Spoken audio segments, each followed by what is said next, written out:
Qatar waancaa addunyaa qopheessaa jirti. Piroojeektiin ani irratti hojjedhes piroojeektoota bu'uuraalee misoomaa qophii kanaaf ijaaraman keessaa tokko. Maqaan koo Taaddasaa Gamadaa Waaqjiraan jedhama. Kan inni dhaladhee guddadhe godina Shawaa Kaabaa magaalaa Gabuu Gurraachatti. Barnoota koo irratti xiyyeeffachuu kanan eegalee kutaa 8ffaa yeroon baradhu ture. Akka lakkoofsa alaa bara 2008 qormaata biyyoolessaa kutaa 12ffaa godina Shawaa Kaabaa irraa qabxii olaanaa galmeessuun gosa barnoota injineeringii filadhee gara Yuunivarsiitii Adaamaatti ramadame. Achitti yeroon baradhu badhaasa adda addaa badhaafameen ture. Fakkeenyaaf akka lakkoofsa alaa bara 2011tti badhaasa Yuunivarsiitiin Adaamaa barattoota qabxii olaanaa yookaan 4GPA galmeessaniif qopheesse badhaafameen ture.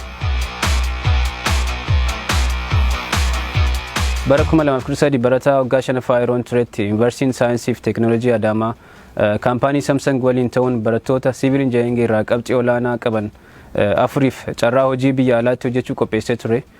Carraa kanan gara Qatar dhufee kaampaanii Samsung keessatti akka siivil saayit injineerii ta'uun piroojeektii bu'uuraalee misoomaa Qatar irratti waggaa 3 hojjedheera.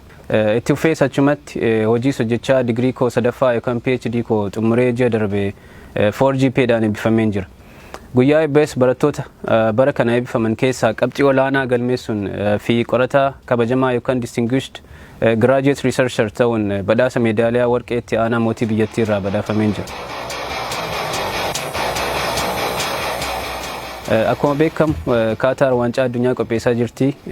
Ammatti ijaarsa isteediyeemii waancaa addunyaaf oolan hunda xumurtee gareewwan kubbaa miilaa addunyaa 30 ol ta'anii fi deeggartoota miliyoona 1 ol ta'an simachuuf saffisaan qophaa'aa jirti. Isteediyeemiin alas piroojeektoota misoomaa hedduu ijaartee jirti. Piroojeektiin ani irratti hojjedhes piroojeektoota bu'uuraalee misoomaa qophii kanaaf ijaaraman keessaa tokko. Sababni milkaa'ina kootiin jalqabaa gargaarsa Waaqayyooti. Kanarraa kanaaf garaa guutuudhaan barnoota koo irratti xiyyeeffachuu kootee yaada. Yeroo hunda wanta narraa eegamu jechuunis yeroo koo seeraan fayyadamee yoon qo'adhe isarraa kanaaf hojii Waaqayyooti jedhee namana. Kanarraa kanaaf qormaata yookaan gireediidhaaf hin dhiphadhu. Yeroon qo'adhu qormaataaf osoo hin taane beekumsa argachuuf ture.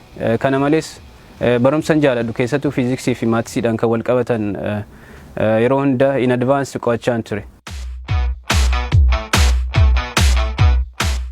Qorataa addunyaa irratti beekamaa ta'uun ogummaa kootiin gumaacha guddaa biyya kootii fi addunyaa kanaaf gumaachuudha. Akkasumas ijoollummaa koo kaasee barsiisuu waanan jaaladhuuf piroofeesara beekamaa ta'uun barbaada.